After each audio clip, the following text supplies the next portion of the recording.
And we're back. Hey, everybody, it's the Pocket Party Podcast. Once again, one of my favorite guests is Mr. Brian Holtzman. Hey, how are you? Nice to have you. Thanks for having me on the podcast, Darren. Everything okay on your end? Everything is hunky-dory, man. Thank you for coming on. How you holding up okay? You doing good? Yeah, I had a nice walk. I just got in from an hour walk, so that was good with my walking sticks. Nice. And, I try to get out and do some exercise and whatnot. So I think we're almost at the end of this now. I feel the energy is good from the people. Like I've seen a few people when I'm walking around, and some people have the mask, but a lot don't. And they keep their distance. But I'm seeing a lot of smiling and a lot of waving. It seems like last week people were a little bit more like, "Get away from me! Don't look at me! Don't touch me!" And this week they're a little bit like, "Hey, Yeah, I kept my distance. What's that? I kept my distance. When I saw somebody approaching me, I went to the right. Yeah. And got into the street if I had to. And that's how we're going to work it. I saw a couple, and they were wearing beekeepers' hats. They literally had masks on, and they had the beekeeper hat with like the screen that was covering their face, the beekeeper's hat, a man and woman. I saw them get out of their truck and put those on to walk around. Did you have any bees with them? No, they didn't. It was a little odd, but I kind of wanted to laugh, but at the same time, they looked like they were up in years, and I thought, well, hey, man, if that makes them feel better, go for it. Honey? Yeah. No honey? No, they just had the bee masks on. How was the trip back from Bakersfield? It was great, man. It was great. I'm gonna go up there again this week. It's the best. I like to, as much as I love LA, there's a lot that I like about being in the country. There's nobody around for many, many acres, and I like to do the workouts. So I grab the tractor tires and I throw them around and jump up and down on them and do all that good stuff. Yeah, you seem to be working out pretty hard, like a fireman. Yeah, like a fireman. Yeah. Well, I see the firemen with those big tires, and they're hitting them with the stick. I feel like going up to them and say, "What are you doing? What are you? Some kind of nut?" Yeah. That's what they do. I guess it builds up some muscle of some kind. I don't know. Yeah, it's you know what? If you don't have access to a gym, it's the perfect thing to flip the tire, then jump in the middle of it, jump out of it, and then flip it again. I'm not big on the flipping of the tires because these tires are a little too big, but I've done it before. Are you into weight? Do you do weight training at all? I got to get back into the push-ups. Yeah. Once you let it go, it's horrible. You got to work back into it. Yeah. When I let it go too long. I mean, you're in the Air Force. You know how to about boot camp. Hold on, I'll show you what I got. I got it off Craigslist. Hold on. Yeah. Can you still hear me? I'm interested to know about those walking sticks. I've seen people with that. I guess it's like. Walking sticks are great. They instead of just walking, you're using the walking stick, and that it builds your whole core and your chest and all up and down your arms. So you're burning 50% or whatever the percentage is. You know me on percentages. Yeah. You're burning more calories than you would if you just walked. But people don't like to use them because they feel like people think that they're somehow handicapped or there's something wrong with them. And you know how terribly self-conscious Americans are at any age. They're just self-conscious.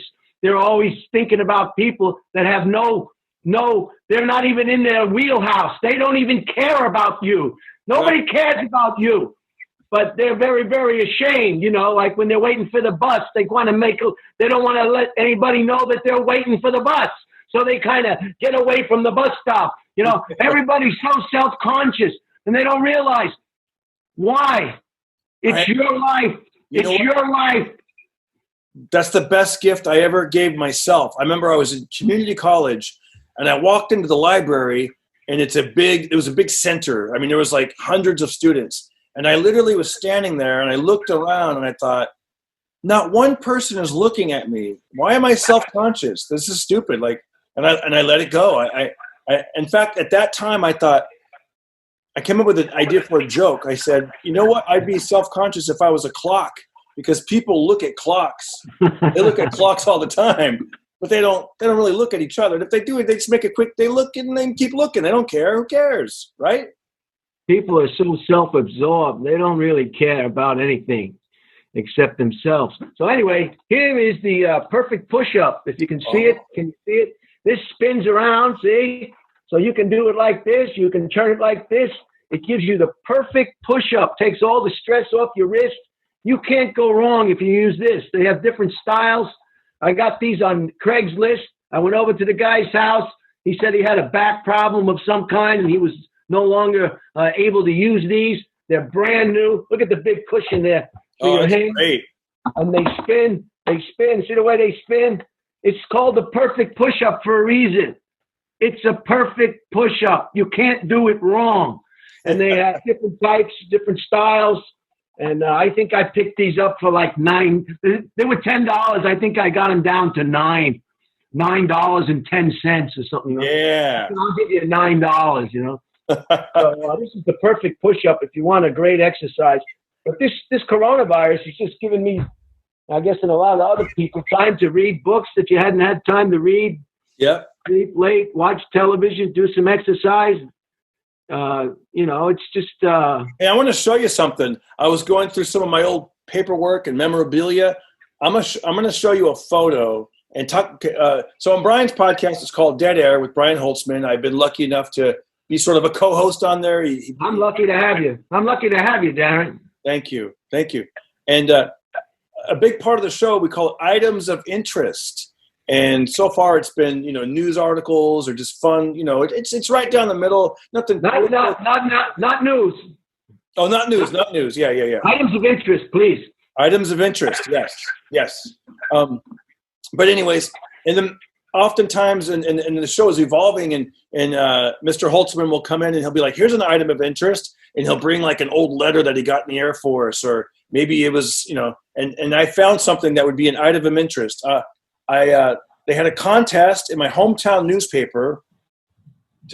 This is back when The Simpsons first got on the television on The Simpsons, and the winner, they had a Bart Simpson lookalike contest, and I had a roommate at the time, and he goes, "You got to enter this contest, man."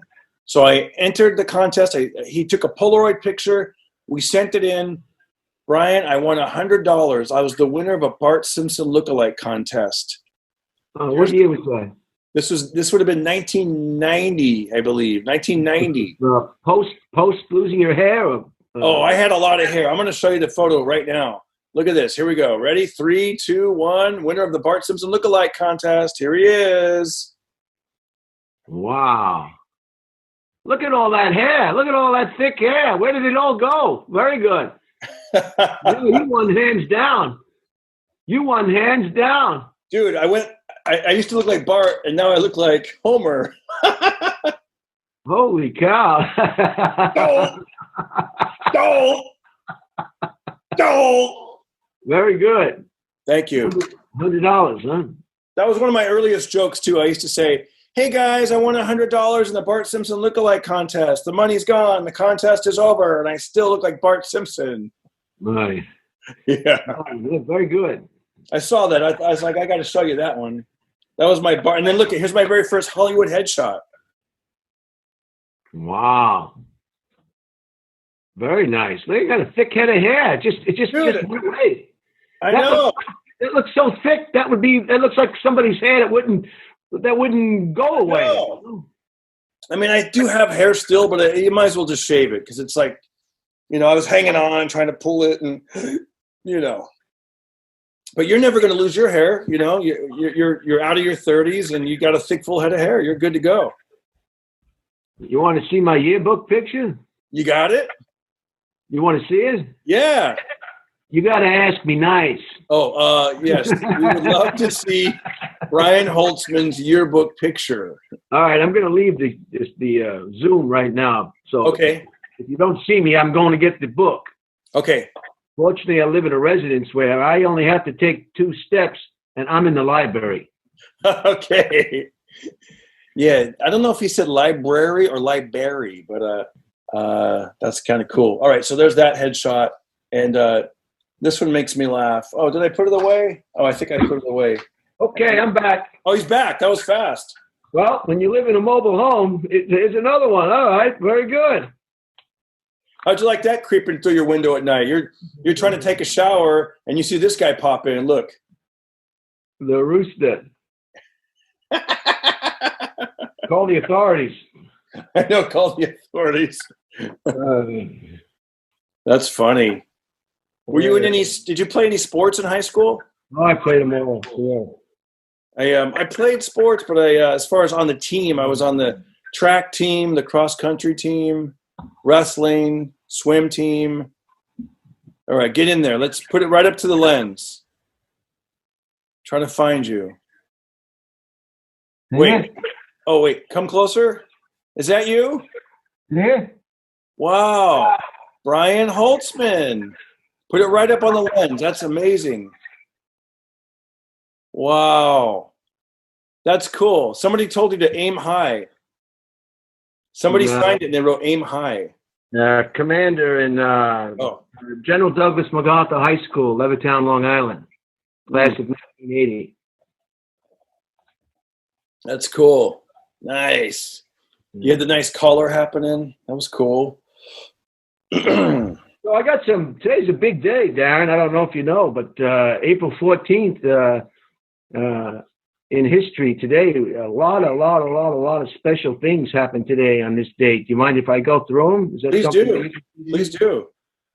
Well, the first one is 1928 on April 14th. 1928, Noah Webster copyrighted the first Webster's Dictionary.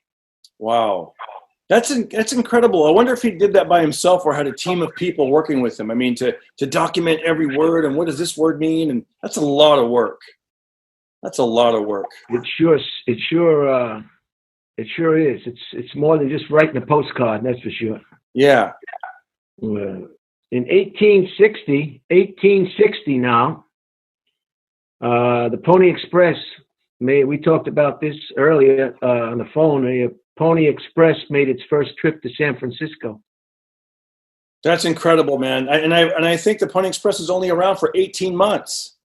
You know, you always hear about it, but I mean, it wasn't around that long. And there, you know, it's funny. The reason I know that is I'm at an age now where actually, when I see a statue, I'll go over there and read the statue. And I saw a statue at Griffith Park of a cowboy, and he's reaching back to get the mail bag, and he's on his way to San Francisco. And when I was up in Reno, I saw another statue, and it also talked about the Pony Express. Yeah, look at that. Between Missouri and California, it would go from St. Louis to San Francisco. Yep, 18 months. Wow, that's incredible. It only lasted 18 months? Yep. 1865, Darren, President Lincoln was shot in the head. Ugh. I think it was a headshot. Hey, real quick, back to this Pony Express. You want to hear the ad? Let me tell you the ad for it. Sure. Men wanted. The undersigned wishes to hire 10 or a dozen men familiar with the management of horses or riders on the Overland Express via Salt Lake City. You'll make $50 per month. $50 is a lot of money back then. Yeah. Yeah, especially what they had to put up with, the Wild West in the I imagine there were still Indians too, right? Mm-hmm. When was Custer's last stand? Do we know that? Here, let me Then we'll know about the Indians and what they were doing at that time. When was Custer's last stand? I'm going to find out right now. Oh, that was Battle of the Little Bighorn was from June 25th to. Wow, that was in 1876. Oh, they were Indians, so you could possibly be on the Pony Express and be overrun by Indians, hostile Indians. Oh yeah, because the Indians were doing their thing, 16 years later. Maybe that's why they were paying so much. Maybe that's why they were paying $50 a month. Yeah, because you're like, I'm just trying to get this mail to that place, and then they don't know what you're there for. 1865, President Lincoln was shot. I think it was a headshot. Poor fella. Yeah. And then I think shortly after that is why they started the Secret Service, a protective It wasn't called the Secret Service in the beginning, but it was called something. Yeah. And I guess they had to start that 1865. Wow. 1894, the first movie house in New York City showed, I guess, movie clips. KINET, Kinetoscope. Oh, I think a kinescope or something like that. KINET. Yeah. OSCOPE. Yeah, kinescope. That was the first moving picture. Kinetoscope. Oh, kinetoscope. Here, listen. Kinetoscope. Kinetoscope. That's cool. Wow. Kinetoscope. 1912, Titanic sunk. Wow, there it is. Yeah, you just looked into the cabinet. It looks like a cabinet type deal, and you looked at the moving pictures. Oh, that's cool. Look at this. There's a bunch of people all lined up to go look in one. Right. They didn't have the ability, I guess, for projection at that time, so it was just self-contained. When you were a kid, did you have a ViewMaster? Remember that you put and you click through it and see the I think images? I've seen those things around with the circle keeps going around and around. Hey, what about this? Do you remember you'd have a pen and the girl would have the bikini on and then you turn the pin upside down? And yeah. I haven't seen one of those in a while. I like those. She was naked from the waist up and the bottom. Yeah. I think it's popular in Vegas. Oh, that'd be good merchandise after your shows. What shows? You know, when they... What shows are you talking about? Cuckoo, cuckoo, cuckoo. We're going crazy here. 1912, the Titanic sunk. 2,224 passengers. About 1,500 people lost their lives. Only survivors were a little over 700. Imagine that. Did you watch the movie Titanic? Oh, yes. I thought it was very wonderful when they kissed at the end and the ship went down and then they came up. You know, you watch that movie and you want to ask, Hollywood, do you think we're that stupid? Do you think we're that stupid and we're that gullible that the ship would sink and that they would just kiss and then go under and come back up? Do you think we're that stupid? Idiot Hollywood. God forbid they tell a real story. Idiots. The same people that gave you the runaround just to get on that damn television. Yeah. I got to give you all the credit in the world. The hoops you have to jump through. It's unbelievable. Because they want to make sure when you perform on television that there's not one person out of 350 million people that's going to be upset by anything you say. Not one person can be offended. I might write that letter. I know. They'll be afraid of losing the soap contract or the shampoo contract or the toothpaste contract. Boycott. Oh, we can't have a boycott. Oh, who said something offensive? Yeah. Ooh. How'd you like to be the comic on the Titanic? Huh? I know. Hell no. No way. Well, there's an expression. They go, that's like when a business isn't doing well or whatever that we so. They go, that's like rearranging the chairs on the Titanic. Right. You know? In other words, it's useless. And the band still played. Yeah. 1927, the first Volvo was introduced in Sweden. The world's safest car. Protect a family of 4, no problem. If you got 5 kids, I guess you got to pick which one's going to get killed. You're like, okay, Sven, you're gonna call an Uber because, yeah, maybe it's like when the president and the vice president fly, they both don't go on Air Force One. Like, mom is, one family member doesn't hang out in the Volvo. Right. So, just doesn't. Just stay home. Somebody gets quarantined at home. Yeah. In 1956, videotape was introduced in Chicago. The videotape, 1956. Wow. So we're making headway. We're moving along. 1969, they had a problem with the Oscars. It was between Barbara Streisand and who's the first name? Hepburn? Katharine Hepburn. Yeah, Or Audrey Hepburn. Was it Audrey Hepburn or Katharine? I think it's Audrey. Oh. Well, Katharine. Yeah, that's a hard one. That's really difficult. I don't know. You'll have to Google it. In 1969, the Academy couldn't decide which one was a better actress, so they gave them both Oscars. If you can believe that. I don't know if that's correct. I can't see him. It was Katharine Hepburn. I just looked it up. Katharine Hepburn. I would hate to share an award with somebody, especially like something big like that. I shared one once at a job I had with another employee. It just takes a little bit out of it, you know? It takes a little bit. You're employee of the month, but you are too. You guys are both employees. How can we be both outstanding? You know? Then you got to go like this: rock, paper, scissors, shoot.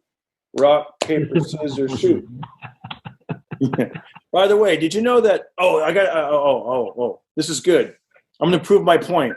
I'm going to play you rock, paper, scissors, and I'm going to win because I know how to win. We're going to go rock, paper, scissors, and then shoot. Are you ready? Yeah. All right, let's go. Rock, paper, scissors, shoot. Well, what did you just do? I don't know what that is. All right, let's go again. Rock.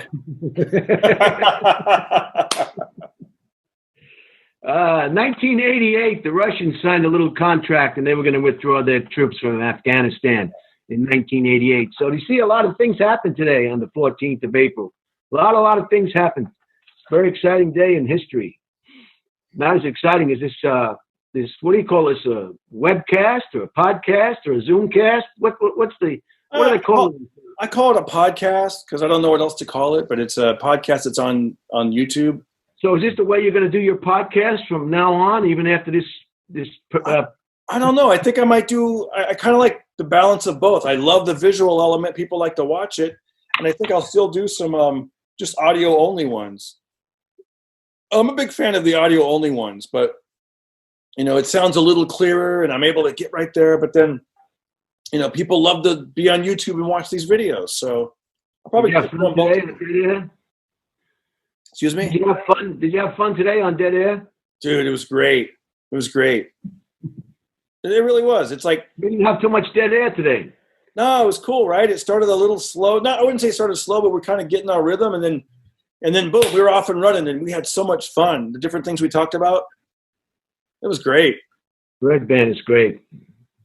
He's great, man. He keeps it going. He knows when to chime in. He knows when to throw a question. He knows how to Google stuff real fast. It must be amazingly fast to be able to put it up on the screen before I just start reading it. Oh yeah.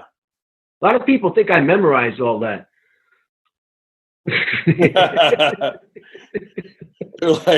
Yeah. So did you see the Tiger King? Dude, I watched every episode. I watched all 7 episodes. I'm glad. Should have been called the Dented Cans. Yeah. A lot of damage there. Yeah. You know what's funny is I watched the first 2 episodes and I was like, I get the idea. And then you and another friend of mine, they were like, you got to keep watching. There's all kinds of twists and turns and twists and turns. And boy, there sure were. I had to watch it because I had to find out what everybody was talking about. This is as popular as The Sopranos. Yeah. This is like The Sopranos was to HBO. This is the and the HBO, it hasn't been able to really capture the magic of The Sopranos, have they, in the ratings? No, in fact, I was Thorns, the Game of Thorns. What is that? Yeah, see, I'm not into that really, but a lot of people are. But I'm not into that Tiger King. Are the same people that are into the Game of Thorns are the same people that like Star Trek? I don't know.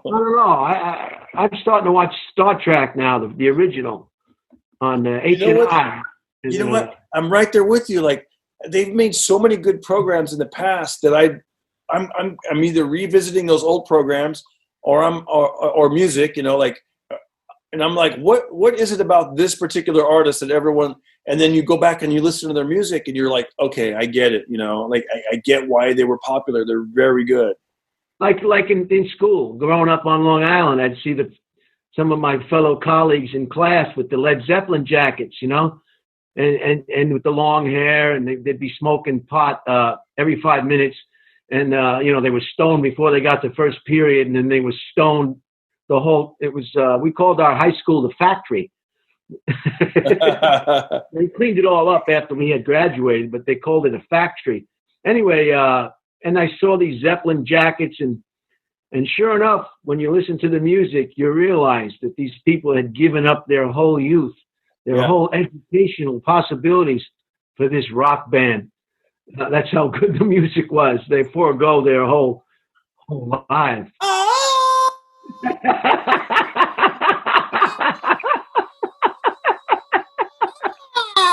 Yeah. How great is that stuff? They were a tight band, a very tight band. Holy shit. Yeah, man.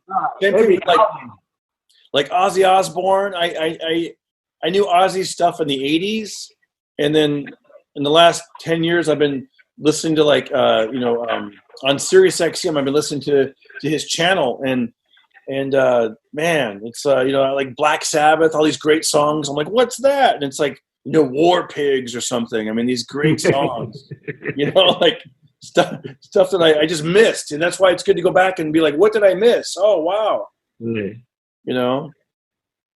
But those are fun days. Yeah. Did you like 50s music, like that doo-wop stuff? And I kind of did. I like Elvis. I have an Elvis tape in the car that I can listen to from time to time. I love Elvis, man. I'm a huge Elvis fan. Elvis is great. Do you ever listen to his do you have Sirius XM in your car? Negative. That would cost money. I'll tell you real quick though. They really want listeners, and they've gone really low prices. I believe if you they'll even give you a free trial. You give them an email, they send you like some free trial, and some people tend to like. I don't know if my stereo will pick it up. It will, because you can also get it you can get like a mobile app on your phone. I don't have a stereo that tells me the group that's playing. That's one of the best things. But I think they'll send you a receiver and a display, and you can also get it on your phone. So like you'll have like the Sirius XM app on your phone, so you can have that in your car. And then that goes through the Bluetooth? Yep. I don't have Bluetooth. What I do is I have a big clip, and I put my phone on speakerphone, and then I clip it to the seat belt, and then I talk on the speakerphone. Dude, what about, do you have these yet? You got these AirPods? No. No. What is that? That picks up from your iPhone? Yeah, but I have an Android. I have a Galaxy, but yeah, but you don't even need that. Here's another way you could do it. You could get Sirius XM app on your phone, and then get a Bluetooth speaker, like a portable speaker, like a Bose speaker. I've done this, and you just have that in your car, and it's so loud. The Bose speaker, I take it everywhere. Oh, I think you're talking about one of these things. Hold on. I'm going to step away from the screen just for a second. I'm going to be in the living room. I'll be right back. Okay. Wow, what an interesting podcast, huh? We've covered the Pony Express. We've covered Led Zeppelin. Don't belittle me. Don't belittle me. I'm back. I heard you. I heard you what you were saying. I have this thing. This thing I think can play off your iPhone. Oh, yeah. Or your iPad. That's and you right. can hear it out of here. So you think I could use this in my car? Yes. Yep. With Sirius Radio on here? Yes, absolutely. And it's called what? Bluetooth? Is that what they call? Bluetooth. Absolutely. You could do it, man. You could do it tonight. A Bluetooth. Yeah. Okay. So you do the email, you get the free thing. I know. Sorry. That's okay, man. You're over there. I'm over here. It's okay. You can. Hey, I'm guilty. I'm going for the joke. Sorry. Crucify me. The first time I saw someone had the Sirius XM app, and it was an Uber driver, and she goes, yeah, I get a new email every month, and just keep getting it free all the time. So when is the damn Comedy Store gonna open up again? I don't know, man. I know. Is it gonna be in May? Probably in May. Maybe. Okay, let's say. Well, they told it that they didn't want any they didn't want any sports programs going on till perhaps September or August. Gatherings of large numbers of people. Maybe they'll do a limit. Yeah, but the Comedy Store, even though it does get a lot of people, it's not the same as like a football game or a baseball game or a basketball game. Maybe they'll limit it to 100 seats or something, 100 Right. people in this room, 100 people in this room, 30 people in this room or whatever. Yeah. I I have some ages here today. You want to go over some ages? Yeah. Uh, I got an idea. yeah. I got an idea. Let me try to guess. You say the person, I'll try to guess how old they are. Tina Fey. 50. Wow, right on. A lot of people don't know Tina Fey was a plumber. A plumber before she got into show business. Wow. The specialty was toilets and garage drains. Wow. Garage drains, yeah. You know what? I remember one time I was on the road and I was talking to a plumber at the comedy club bar. This is right when I was starting. And he goes, man, you should get your plumber's license. You'll always have a job. You just get in there, snake the toilet, make some money, and go on to the next job. He made it sound like it was a good gig. Well, you can be your own boss, Yeah.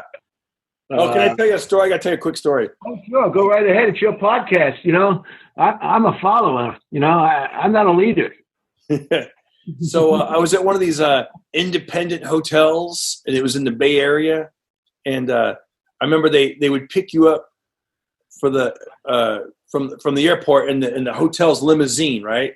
It's like the limousine would pick you up, and then he'd drop you off, and then like the next day he might give you a ride to the comedy club. Well, I remember like I called the club for the ride home. The limousine guy picks me up, gives me the ride, and then the next morning my toilet broke. So I called the front desk, and then the maintenance guy comes up. You guessed it. It was also the limousine driver. It was a little embarrassing because here I am, I'm in show business. I've got a limousine driver. And then, the next morning he's plunging my toilet. Remember I told you about Maz? Maz Jobrani. Yeah. First American comedian. He was on NYPD last night. Oh, wow. Look at him. How's that? That's good, right, huh? Good, right there. Oh, look at him. He played let me guess. He played a bad guy.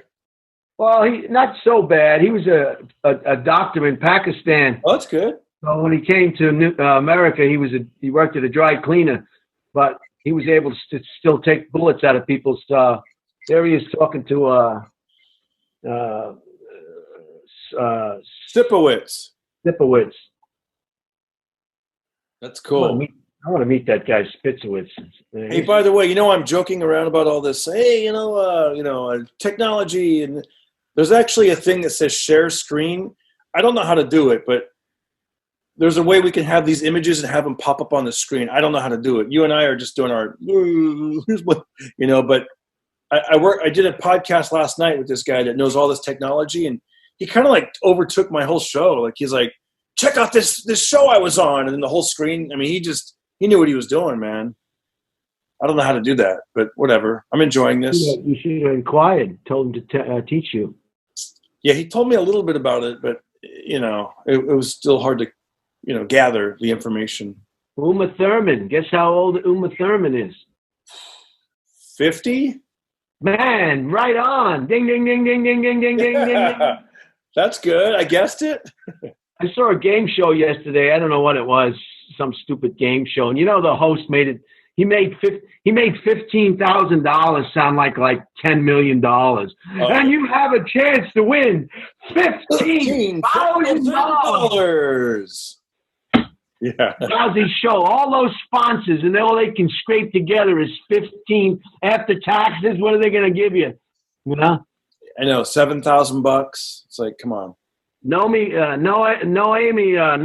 Campbell, the model. I would say she is 45. 50. Oh, I thought you knew where this was going. Damn it. I know. Supreme Court Justice Elia Kagan. 50. 60. 60. Okay. But she looks 50. She acts 50. I think that's because you're afraid you sound like you're kissing ass to a judge you may have to see one day. And how about the U2 frontman Bono? 60 years old. Wow, you got it. Ding, ding, ding, ding, ding, ding. Where's my $15,000? He must be crazy wearing all those glasses with the different colors, you know? Yeah. But they get into a thing where their signature and they can't let it go. It's like a costume, you know? Yeah, like that's why I'm glad I lost the hair. Who would want to have this hair? Look, imagine every time I go on stage, I'd have to gel it and mousse it and that's just too much, man. Yeah, right. Yeah, right. Yeah, you're right. Meeting's over, pal. You're better off being bald. Oh, yeah, I agree with that. All right, thank you. Jay Leno. Hey, Leno. Hey, Brian, we got Mr. Brian Holtzman. He went to high school with a lot of Led Zeppelin fans. Jay Leno is, I'm going to say he's 72 years old. 70. 70. Damn it. There's a pattern here. Okay. Yeah, there sure is. Yeah. And Stevie Wonder. How old do you think Stevie Wonder is? I don't know. 70. Bingo. All right. So you got it. 50, 50, 50, 60, 60, 70, 70. Wow. That's like me when I was in high school. They'd give you that Scantron test, and you got to fill out A or B or C or D. I would just put like AC/DC, AC/DC, AC/DC, AC, and then like ABBA, ABBA, ABBA. I would just guess. How are you? Were you good at those tests? I don't really like to be tested. I don't either. I don't know anybody who does. You know? Yeah, I guess, you might want to be tested if you're good. If you're really good at something, then you're like, you want to show off. Background you have there. That's like the background that they have when they're cutting somebody's head off. ISIS. Oh, yeah. That background you have there. Yeah. Go ahead. Plead for your life now before we cut your head off. I saw one guy who was getting his head cut off. I think he was a Japanese guy, and he was all upset about it. I was yelling at the television, pull yourself together. Pull yourself together. You're on national TV. This is going out all over the world. Pull yourself together, you know? Hey, I like that shirt you have on. That looks like a really cool gambling type of shirt. Yeah, it's kind of like a new age fusion of temporary and silk screen on a basic border with I got this in Las Vegas in 1985. Wow. A casino called Lucky Jack's. It was on sale, so I put it on layaway, and I returned to that casino 6 years later, and I picked it up. Wow, 6 years later, they didn't. Wow, they trusted that you were coming back. Yeah, if you could, you'd throw an egg at me right now through the screen. So you're excited about getting back out there and entertaining the folks, huh? I am. I'm excited. I think everybody is. That first show is going to be just that crazy. The first time you put unleashed, just unleashed. You put your show clothes on. Like, I don't know about you, but I have different clothes that I wear when I perform. Usually I wear around town or whatever. I'll wear like New Balance or something that's, comfortable, but on stage I wear my Adidas. I got my certain jeans I wear, my shirts I wear. And it's going to be nice to put those clothes on and get out there and get these, some old stuff that I've worked on, but they don't know it. And then some new stuff. And it's going to be like, what's it going to be like? I think we're all just going to love each other and be happy to what's the word? Celebrate the joy of comedy, of stand-up comedy. By the way, I'm reading this book about the history of comedy. And did you know that they credit the mob to calling it stand-up comedy, a stand-up comic? because I guess in the mob world, when you're a stand-up guy, I mean, you're a good guy. He's a stand-up kind of guy, stand-up guy. And then also, like in boxing, a stand-up fighter would be one that just punch, and that's what a stand-up comic was. He just joke. I didn't know that. So the mob is the one who coined the term. That's what they say. Stand-up comic, yes. Stand-up comedian, stand-up comic, yeah. Because they would entertain in between like the burlesque dancers a lot of times on the burlesque circuit. And then there were comedians who had your style also, like more like a Don Rickles type of style, and it could get a little scary for those guys because they have to do what they got to do, and there's mobsters out there, so you got to kind of, yeah, you got to hope they like you and they'll kill you. Yes, exactly. And then hurt you very badly. They might give you a tip though. They'd be like, don't, whatever you do, don't talk to table 42 or whatever, And a newer comic would be like, well, that's who I'm going to talk to. But no, you learn, don't do that to table or whatever, Yeah, if they want to talk to you, they'll call you over. Well, somebody will let you know it's okay. I was at the Comedy Store on a Monday night back in the day before I was a paid regular. And it was kind of rough. There was a shooting outside.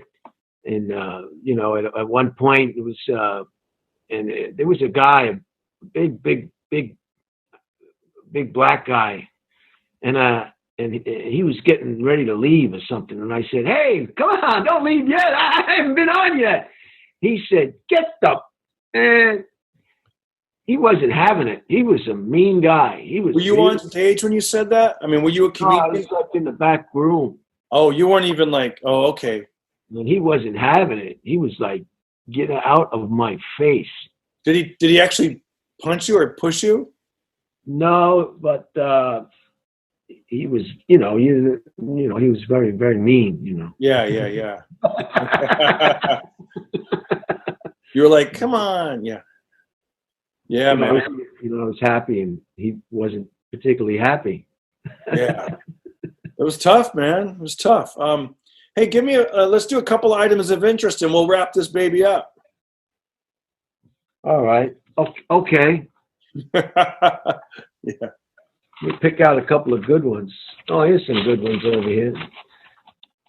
Items of interest.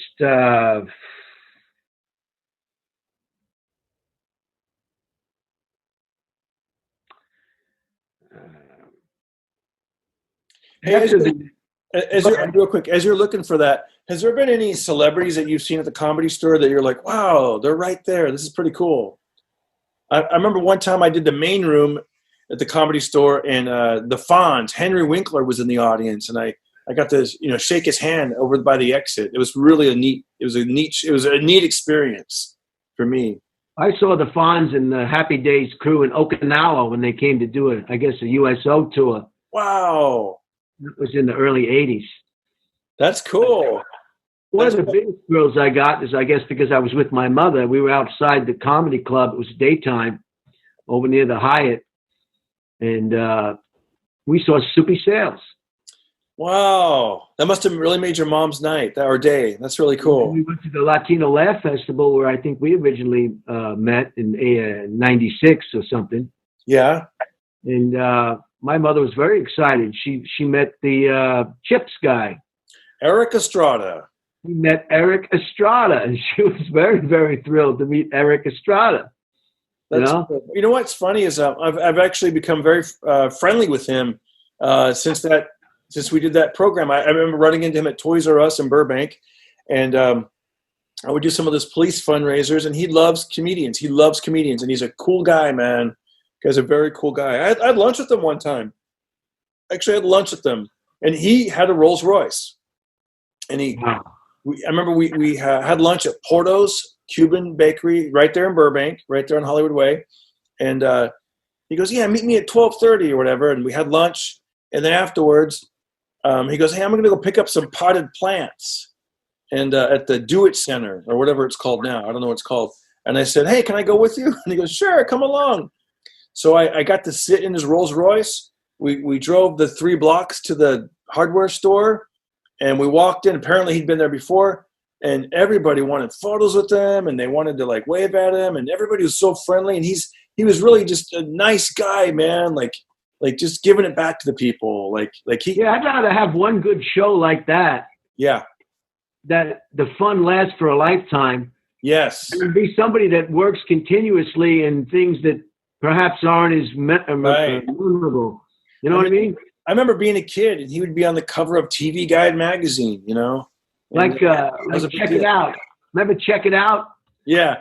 Oh, Check It Out? Angel Salazar. Check it out. Yeah. You know, if you're going to be in one movie and have a prominent role, Scarface would be that movie. Yes. You only have to do one movie. Right. We're in Scarface. You know how the checks keep rolling in? That movie is played all over the world over and over and over again. It's just great. It's like Flo from The Progressive. Yo, wow. She works a lot. She doesn't, as weird as she looks, she doesn't have to audition again for the rest of her life. She doesn't have to play this game with anybody. She's Flo. I mean, wouldn't you love to be a recurring character in that campaign?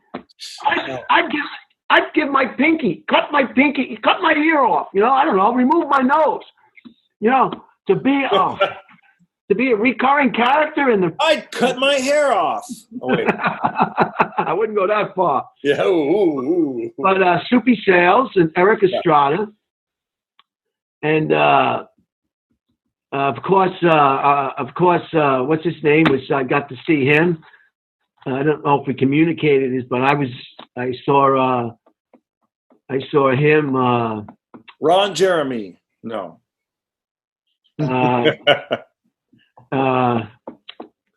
Come on, you know, the black comic. Chris Rock, Chris Tucker. No, the best one in the whole wide world. Eddie Murphy, Richard Pryor. Richard Pryor. I saw him at the Comedy Store. That was kind of nice.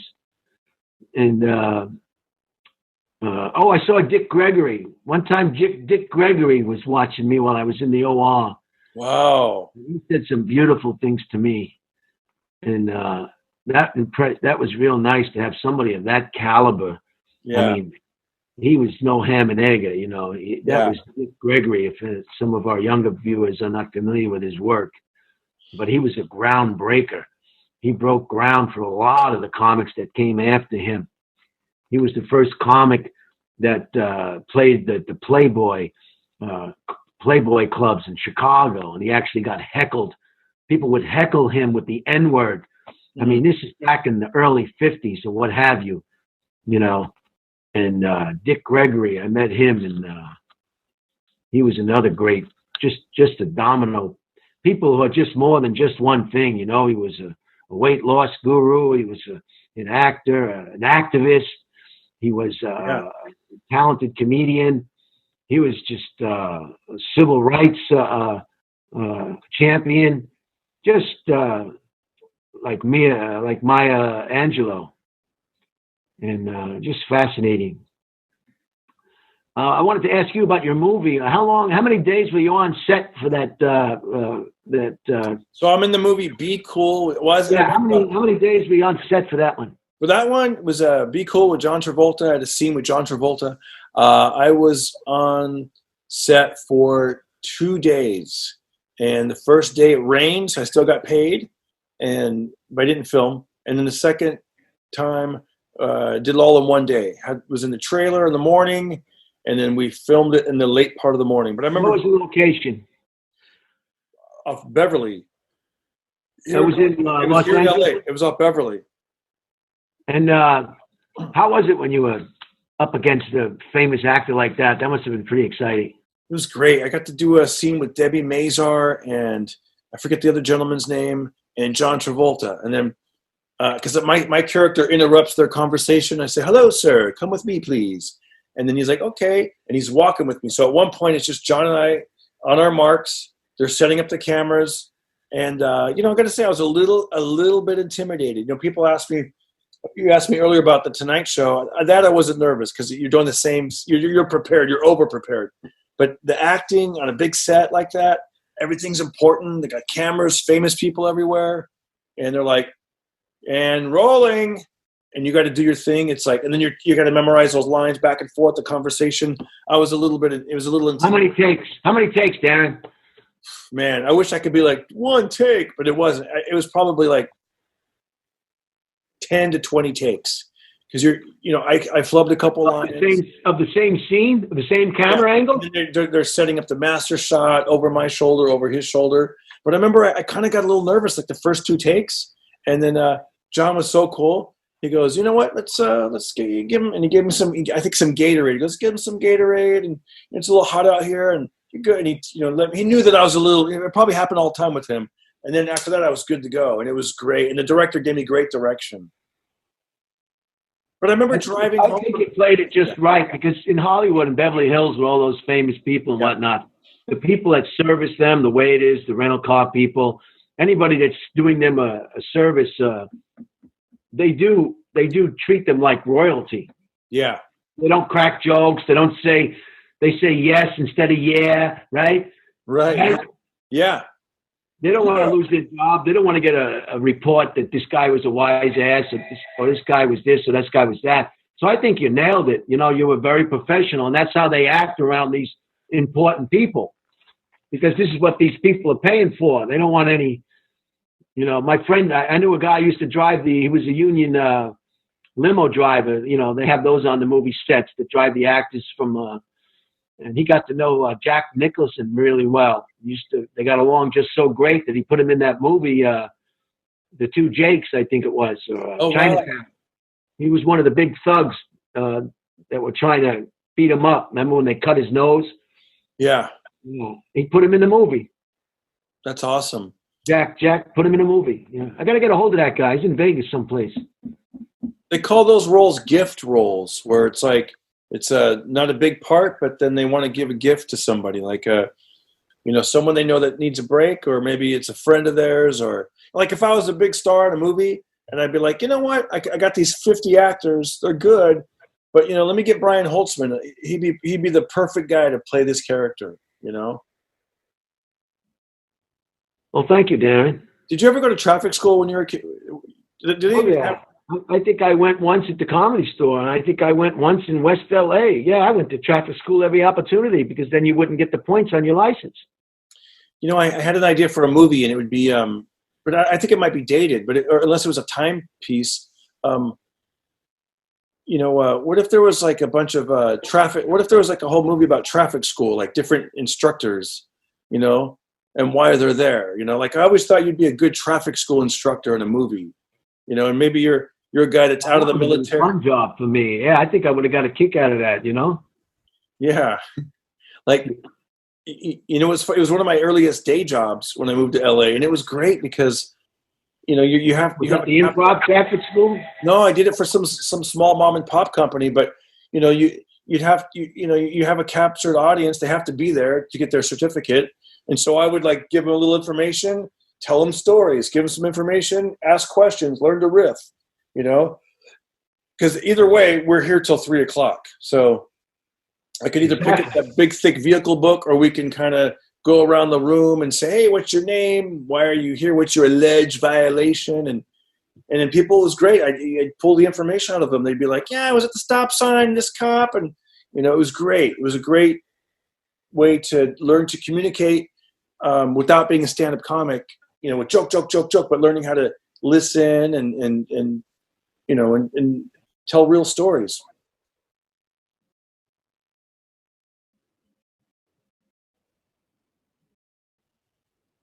But yeah.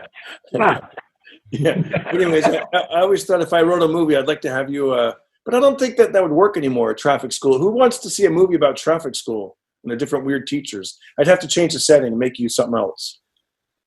Or you'd have to make it some other type of instruction. That's all. Yeah. You know what, guys? If you're watching this on YouTube, leave something in the comments that what jobs you would like to see us do in a movie, and we'll come up with some idea, and maybe we'll do the project. So leave a comment. So are people going to watch this, or are they going to just listen to it, or both? They'll do both. And if you guys are listening, check out the Pocket. Yeah, send me a message on Instagram or pocketpartypodcast@gmail.com. We also have a Facebook group on Facebook, Pocket Party Podcast on Facebook. So you've got it on all the platforms, huh? You put it on every platform. A lot of those platforms don't charge either, right? Yeah, it's all free. I put it out there for free. And the idea is that, if people like it, they share it, and it helps gather more audience, and eventually sponsors will pay us, and, we'll be good to go. I can finally afford those hair transplants. Oh man, you had a thick hair. I don't know why that went away. Dude, that's depressing. Look at that. Who wants to deal with that? That's so much hair product. yeah, right. Keep telling yourself. It's a nuisance, man. It's a nuisance. Yeah. Keep telling yourself that, Darren. This is. I got a YouTube channel. It's called the Holtzman Zone, HOLTZMAN, and I have all my Instagram. And Darren, you're the one who got me started on those Instagram posts. Those are great, man. You were doing them all the time, and then you took a little break. Every day. Now you're starting to put them back out. Personal employment problems, and it derailed me. But I was up to like 227 days in a row. They're on the Holtzman Zone on YouTube. So you can subscribe to that channel if you want. And you can see all the ones that you missed. There's quite a few, over 227 unique Instagram videos, 60 seconds long in length. And they just keep playing. And when I post this, I'm going to link to your Instagram and to your YouTube channel. YouTube channel. Okay, and the Instagram. That's great. Thank you. Yeah, that way people will find you and follow you, and we'll just keep lifting each other up, man. But Brian, we're gonna wrap this up. Anything you want to say before we go? I want to thank all the first responders and the police and the fire department and all the medical staff, the essential employees at the supermarkets, the mail carriers, all the people that have not been sidelined by this quarantine, that are doing a great job and bravely, efficiently showing up to work, even though the danger is great. And shout out to all those people that are making things work while we get through with this. And I want to shout out to all the people that have lost loved ones, the people who are sick as we speak. And Godspeed to everybody, and we'll get through this. We will, indeed. We love you, and we thank you guys for listening and spending a little part of your week with us. Darren Carter signing out. Mr. Brian Holtzman signing out, and thank you so much. Bye-bye. Thank you. Thank you, Darren. Bye-bye. We're done with this interview. I watched this guy in TMC when I was in prison, man. He's a life changer, man. God bless him. Thank you. He's a hero, man. He wants me to sign something. Right here? My shirt, yes, Okay, from my wife. Right there? Yes, from my wife, Leslie Sanchez. I'm going to put Darren Carter. Hey, I'm glad you're out, man. No problem, boss. That's good. Thank you. This is... Yeah. I'm going through some things right now. Yeah. God bless you, man. Yeah. Thank you for making me that. Dude, let me tell you something. Laughter is the best medicine. I know it sounds cliche, but it's true. Yeah. Thank you. It is. I've been going through a lot of things, and Thanks, man. Thank you. I know God's going to be with me. Dude, thank you. Thank you, boss. You got it, appreciate man. it. God bless you. Thank you. You're welcome.